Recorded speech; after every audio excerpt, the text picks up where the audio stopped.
नमस्कार दोस्तों, मैं सारिका पंकज और आप देख रहे हैं निर्माण आईएएस का ऑडियो आर्टिकल। आज का विषय है कॉन्ट्रैक्ट फार्मिंग, जो कि आज के वक्त में बेहद चर्चा का विषय भी है।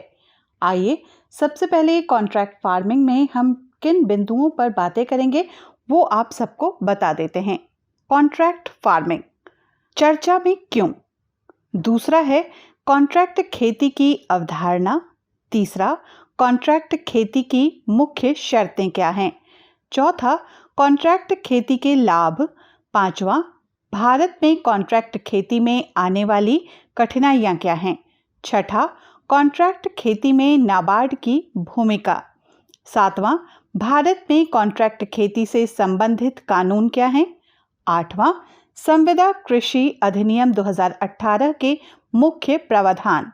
नवां, भारत में कॉन्ट्रैक्ट खेती की संभावनाएं। 10वां, आखिर में यूपीएससी प्रारंभिक परीक्षा अभ्यास प्रश्न। सबसे पहले जानते हैं चर्चा में क्यों। कोरोना महामारी के मद्देनजर ओडिशा सरकार ने हाल ही में निवेशकों और किसानों के संदर्भ में संविदा कृषि यानी कि कॉन्ट्रैक्ट खेती से जुड़े हुए ऑर्डिनेंस को मंजूरी दी है। ये ऑर्डिनेंस निवेशकों और किसानों को कॉन्ट्रैक्ट खेती की अनुमति देता है।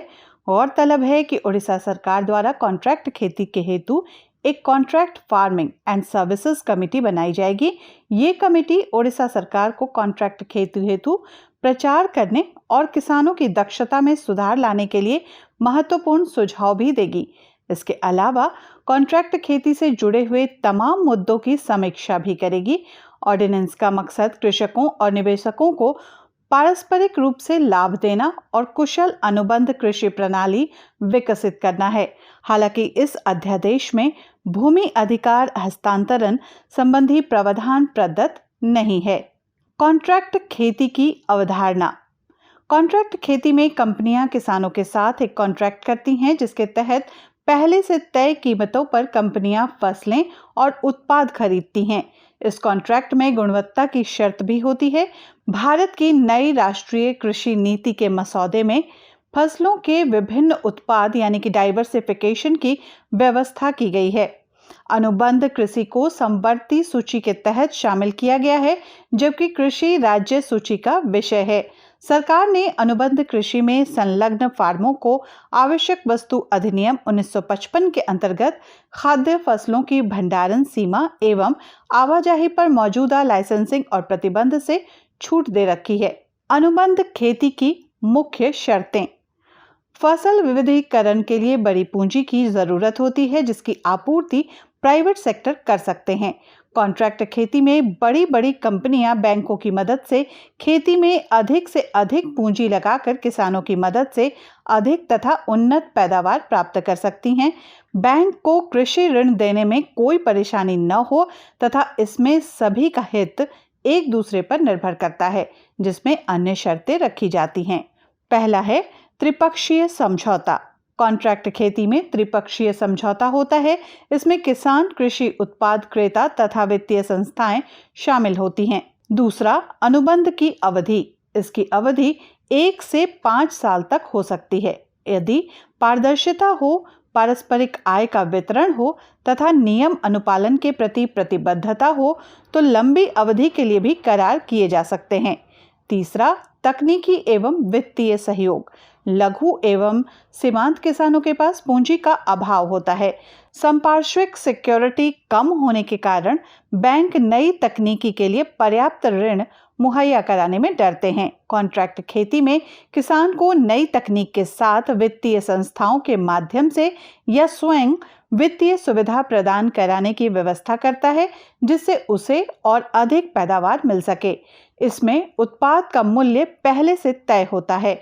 अधिक और गुणवत्तापूर्ण उत्पादन से किसान को अधिक मूल्य मिलता है, जो दोनों के लिए फायदेमंद होता है। चौथा, कृषि उत्पाद का विवरण।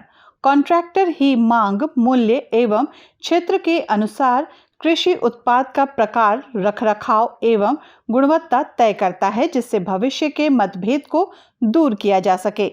अगले बिंदु पर अब हम चर्चा करते हैं कॉन्ट्रैक्ट खेती के लाभ।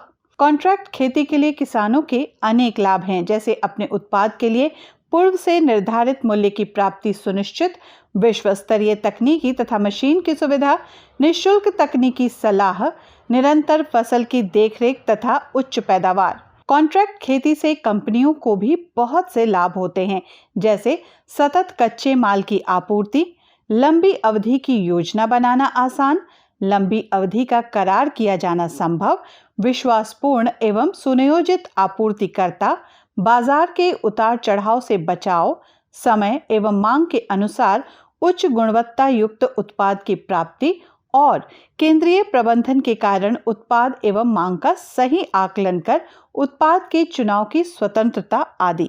अनुबंध खेती से किसानों को ऋण देने के बजाय कंपनियों को ऋण देने से वसूली में सुविधा से बैंकों को भी लाभ मिलता है। भारत में कॉन्ट्रैक्ट खेती में आने वाली कठिनाइयां। बाजार में लाभकारी क्रय विक्रय के अनुकूल अवसर मिलने पर कंपनियां और किसान दोनों अनुबंध का उल्लंघन करते हैं। कंपनियां मूल्य गिरने पर कॉन्ट्रैक्ट खेती के उत्पादों को गुणवत्ता के आधार पर नजरअंदाज कर देती हैं, जबकि मूल्य बढ़ने पर किसान कॉन्ट्रैक्ट खेती से हटकर खुले बाजार में साइड सेलिंग कर देते हैं। कंपनियां सौदा व्यय घटाने के लिए मध्यम और बड़े किसानों को वरीयता देती हैं। वो 5 एकड़ से अधिक जोत वाले किसानों को प्राथमिकता देती हैं, जबकि भारत में 85% किसान लघु एवं सीमांत श्रेणी में आते हैं। कॉन्ट्रैक्ट खेती में कंपनियां और किसान उर्वरकों का अंधाधुंध प्रयोग कर फसल तथा मृदा की गुणवत्ता को कम कर देते हैं, जिसकी वजह से सरकार जैविक खेती पर ध्यान दे रही है। कॉन्ट्रैक्ट खेती में नाबार्ड की भूमिका। नाबार्ड ने कॉन्ट्रैक्ट खेती हेतु कमर्शियल फसल के विकास और मार्केटिंग में वित्तीय सहायता प्रदान करने हेतु बैंकों को विशेष पुनर्वित्त पैकेज दिए हैं। कॉन्ट्रैक्ट खेती के तहत उत्पाद ऋण हेतु उच्च वित्तमान की पहल की गई है। कृषि निर्यात जोन हेतु संविदा खेती ऋण के लिए पुनर्वित्त के विस्तारीकरण की सुविधा दी गई है। कृषि उत्पाद विपणन कमेटी अधिनियम यानी APMC एक्ट के तहत केंद्र सरकार द्वारा राज्य सरकारों को कॉन्ट्रैक्ट खेती समझौते को रजिस्ट्रेशन करने के लिए निर्देश दिए गए हैं। इसके अंतर्गत किसानों को उनके अधिकार अनुबंध, मतभेद निराकरण की प्रक्रिया एवं विभिन्न नियम एवं शर्तों का समावेश है, जिसमें किसानों के हित संरक्षित हैं। आगे देखते हैं कौन सी बिंदु पर चर्चा है। भारत में कॉन्ट्रैक्ट खेती से संबंधित कानून।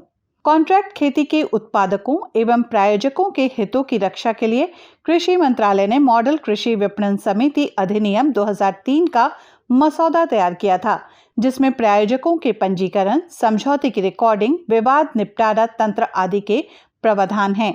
फलस्वरूप कुछ राज्यों ने इस प्रावधान के अनुसरण में अपने APMC अधिनियमों में संशोधन किया, परंतु पंजाब में अनुबंध कृषि पर अलग कानून है। केंद्र सरकार मॉडल अनुबंध कृषि अधिनियम 2018 के माध्यम से राज्य सरकारों को इस मॉडल के अधिनियम के अनुरूप स्पष्ट अनुबंध कृषि कानून अधिनियमित करने हेतु प्रोत्साहित कर रही है। इसे एक संवर्धनात्मक एवं सुविधाजनक अधिनियम के रूप में तैयार किया गया है तथा ये विनियामक प्रकृति का नहीं है। संविदा कृषि अधिनियम 2018 के मुख्य प्रावधान। किसानों को उपज की बेहतर कीमतें दिलाने के लिए केंद्र सरकार ने कॉन्ट्रैक्ट फार्मिंग पे मॉडल कानून को हरी झंडी दी है। इसमें केवल खेती ही नहीं बल्कि डेयरी, पोल्ट्री और पशुपालन को भी कवर किया गया है। पहला, नए कानून के तहत ठेके पर खेती व अन्य सेवाओं को राज्यों के APMC यानी कि मंडी कानून के दायरे से बाहर रखने पर सहमति बनी है। इससे खरीदारों को लेन देन की लागत में 5 से 10% की बचत होगी। इसमें समझौता तोड़ने पर जुर्माना लगाने व अन्य विवादों के समाधान के लिए एक सेटलमेंट अथॉरिटी के गठन का भी प्रावधान है। दूसरा, एक राज्य स्तरीय बोर्ड का गठन किया जाएगा।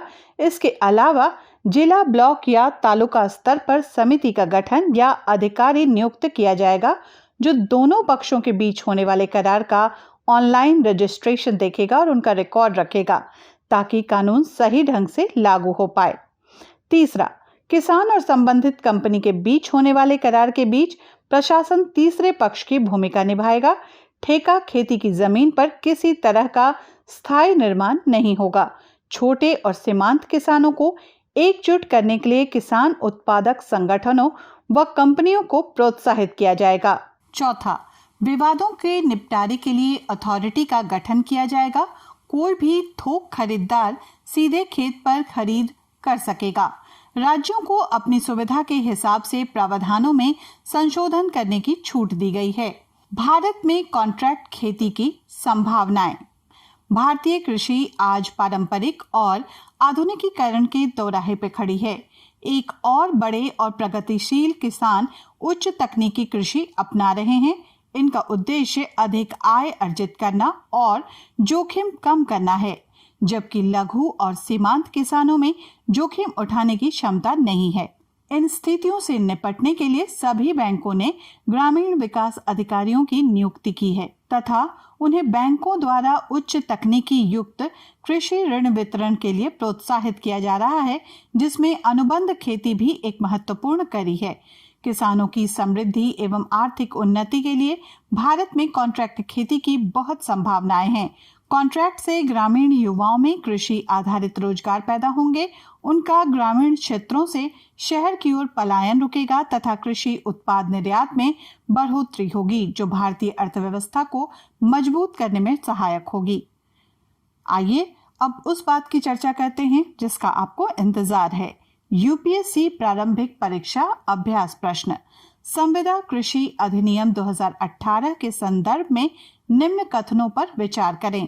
पहला, नए कानून के तहत ठेके पर खेती व अन्य सेवाओं को राज्यों के लिए एपीएमसी यानी मंडी कानून के दायरे से बाहर रखने पर सहमति बनी है। इससे खरीदारों को लेन देन की लागत में 5 से 10% की बचत होगी। इसमें समझौता तोड़ने पर जुर्माना लगाने व अन्य विवादों के समाधान के लिए एक सेटलमेंट अथॉरिटी के गठन का भी प्रावधान है। दूसरा, एक राज्य स्तरीय बोर्ड का गठन किया जाएगा। इसके अलावा जिला, ब्लॉक या तालुका स्तर पर समिति का गठन या अधिकारी नियुक्त किया जाएगा, जो दोनों पक्षों के बीच होने वाले करार का ऑनलाइन रजिस्ट्रेशन देखेगा और उनका रिकॉर्ड रखेगा ताकि कानून सही ढंग से लागू हो पाए। तीसरा, किसान और संबंधित कंपनी के बीच होने वाले करार के बीच सरपंच या ग्राम प्रधान तीसरे पक्ष की भूमिका निभाएगा। उपर्युक्त कथनों में से कौन सा या से सही हैं? ए, केवल 1, बी, केवल 1 और 2, सी, 1 और 3, डी, 1, 2 और 3। इस प्रश्न का उत्तर कमेंट बॉक्स में जरूर दें। सही उत्तर क्या है ये जरूर बताएं। साथ ही अगर आपको किसी अन्य विषय पर लगता है कि ऑडियो आर्टिकल की जरूरत है तो हमें जरूर बताएं कमेंट बॉक्स के द्वारा, ताकि हम उस विषय पे जल्द ही आपके पास ऑडियो आर्टिकल लेकर आ सकें। तब तक के लिए दीजिए इजाजत। धन्यवाद।